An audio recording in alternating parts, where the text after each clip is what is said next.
आर्थिक स्थिति आपकी बहुत ही खराब है और आपका यहाँ सूर्य गुरु में, गुरु की ओर दिख रहा है। ये है पहली बात तो कि आप ये चाहते हैं, सपने बड़े देखते हैं, मैं इतना बड़ा पैसे वाला बन जाऊंगा, मैं ये हो जाऊंगा, यानी नौकरी नहीं लगेंगे उससे पहले ये सारी चीजें आप सोच लेंगे। Yes sir, right, all right. आपका 6/7/1992, ठीक है। आपका शुभ नाम कन्फर्म करेंगे आप? ठीक है, लाइव पर बने रहेंगे। 1 2 3 4 5 6 7, ठीक है। आपका भी देखते हैं, आपकी स्थितियों को देखते हैं क्या है क्या नहीं है। लाइव पर बने रहेंगे। 6/7/1992।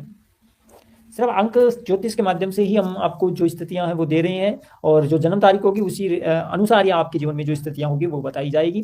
और 6/7/1992, ठीक है। जो भी हमारे लाइफर हैं अपना सवाल करना चाहते हैं, जन्म तारीख और जन्म स्थान कन्फर्म करेंगे, ठीक है। 6/7/1992, वर्तमान चल रहा है 2005, वो 2025, ठीक है।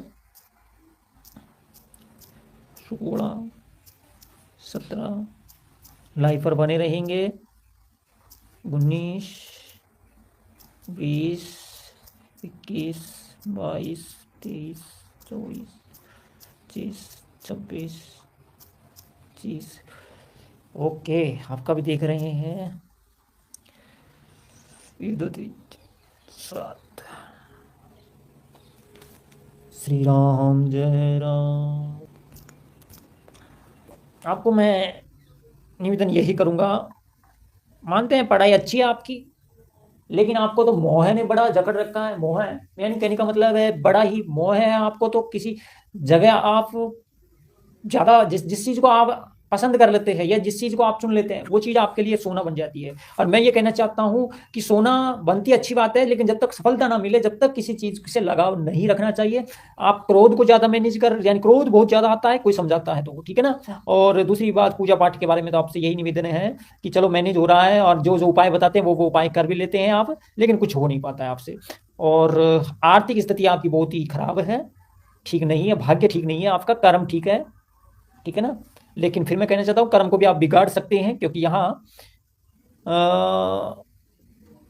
गलत गलत शौक गलत शौक आपको रास्ता भटका सकते हैं, ठीक है ना। और आपका यहाँ सूर्य गुरु में, गुरु की ओर दिख रहा है। वो ये है पहली बात तो कि आप ये चाहते हैं, सपने बड़े देखते हैं, मैं इतना बड़ा पैसे वाला बन जाऊंगा, मैं ये हो जाऊंगा, यानी नौकरी नहीं लगेंगे उससे पहले ये सारी चीजें आप सोच लेंगे, ठीक है ना। यानी नौकरी लगने से पहले, तो जॉब लगने से पहले व्यक्ति मतलब अगर ये सोच रहा है ना, तो सीधी सी बात है, फिर वो फिर सोच पर निर्भर करता है कि वो सोच को पूर्ण कर पाएगा या फिर वो ऐसे ही सोच विचार रखेगा, ठीक है ना। और आपका यहाँ जो स्थितियां हैं काफी, अब आपसे क्या कहें। अब आप ये कहेंगे गुरुजी हमें तो आप कहाँ से क्या बता रहे थे और हमें तो उल्टा, यानी आप अपने ऊपर ज्यादा समय दे रहे हैं और सपना बड़ा देखते हैं। ऐसी चीजें कैसे मैं कह सकता हूँ आपको। यहाँ अगर कोई चीजें बचा रही है, बचाएगी, तो वो है आपकी शिव पूजा, ठीक है ना। और कुछ मंत्र वगैरह बता देता हूँ, कुछ पूजाएं बता देता हूँ, शुरू कर दीजिए, ठीक है ना, वो शुरू कर दीजिए आप। Yes sir, right, all right, ठीक है। देखो, मैं आपसे एक निवेदन यही करूंगा, जो है वो तो आपको, अब आपको कुछ समय के लिए अच्छा लगता होगा कि गुरुजी हमारी तारीफ करोगे, तो कुछ समय के लिए चलो मैं आपकी तारीफ भी कर दूंगा, आप तो बहुत सही है, आपकी जॉब लग जाएगी, आपको अब तो बहुत बड़े मतलब अच्छे व्यक्ति है, आप में कमी बिल्कुल ही नहीं है। तो वो समझ कैसे पाएगा कि मेरे अंदर कमी क्या है, मेरे अंदर क्या स्थितियां हैं, मेरे अंदर कौन सी कमी है, उसको दूर करूं या मुझे क्या करना चाहिए, वो समझ ही नहीं पाएगा। यानी कहने का मतलब है सामने वाले ने तो उसको चने के पेड़ पर चढ़ा दिया है और उसको ये कह दिया तू तो बहुत अच्छा है, तेरा किस्मत अच्छी है। मैं फिर कहना चाहता हूँ किस्मत अच्छी कहने से अगर हो जाए तो मैं तो सभी लोगों की किस्मतें अच्छी बता दूं, सभी की जॉब बता देता हूं, सभी की नौकरियां जो भी है, शादी वगैरह सब की हो जाए। तो कहने का मतलब है फिर उस अंतर क्या हुआ, अंतर क्या हुआ, शिक्षा का मतलब क्या हुआ, जो हमने शिक्षा ग्रहण की है, अंक ज्योतिष सीखा है, उसका मतलब क्या हुआ, समझे मेरी बात को।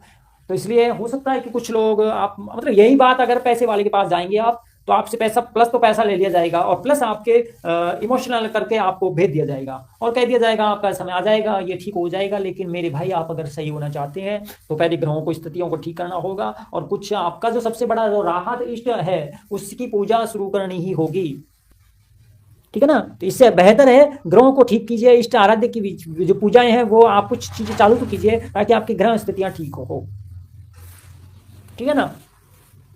तो मेरे भाई आप आराम से संतुष्ट होकर के अपने विचार रखे हैं, संतुष्ट होकर के हमारे लाइफ से शायद हो सकता है कि लाइफ में जुड़े हुए हैं और मतलब यहाँ से जा भी रहे हैं, लाइफ दी एंड भी हो जाएगा थोड़ी देर में। लेकिन मैं फिर पुनः कहना चाहता हूँ कि अपनी स्थितियों को कमजोर आज ही से समझ रहे हैं या आप अपनी स्थितियों को इग्नोर कर रहे हैं, तो फिर आप कहने का मतलब है समय बहुत कम है, बचा हुआ है।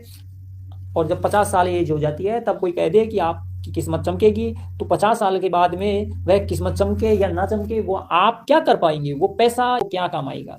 ठीक है ना। इसलिए बेहतर है कि हम जितना समय हो उस समय में संभल जाए, अच्छी संगत, अच्छे विचार और अच्छे संस्कार फॉलो करें। ठीक है, क्योंकि हम जितना समय में सुख प्राप्त करेंगे वो हमारे लिए ठीक होगा। और कम यानी कहने का मतलब है पूरी जिंदगी हमने मतलब कोई समझ नहीं पाए, पूरी जिंदगी हमने अपने जीवन को व्यर्थ कर दिया और 5 साल के या 2 साल के लिए हम सुख पाए, तो फिर वो जीवन में सुख नहीं है मेरे भाई। सुख वही है, ठीक है, कुछ समय हमने अपनी चीज़ों को मैनेज नहीं किया, कुछ समय हमने अपने जीवन में गलत चीज़ें की है, उनको सुधार किया है। और अगर हम 30 साल 40 साल 50 साल जितनी हमारी मतलब उम्र एज है भगवान ने 60 साल या 70 साल 80 साल जितनी भी हमारे भगवान ने दी है, उसमें हम सुख प्राप्त करें, समाज में, राष्ट्र में हम गर्व से जी सके, गर्व से हमारे विचार लोगों तक पहुंचा सके, हम आगे कैसे बढ़े, हम कैसे जीवन में तरक्की कर रहे हैं, और जो कमज़ोर लोग हैं उनका हम सहयोग करें, और शिक्षा को आगे बढ़ाएं। सबसे बड़ी बात यह है, ठीक है ना। अंधकार की ओर से प्रकाश की ओर आना हमारे लिए जीवन है, और यही जीवन हमारे लिए अनमोल अमूल्य रत्न है। तो रोशन वर्मा जी हमारी लाइफर है। हर हर महादेव गुरु जी, जय श्री राम, जय महाकाल की।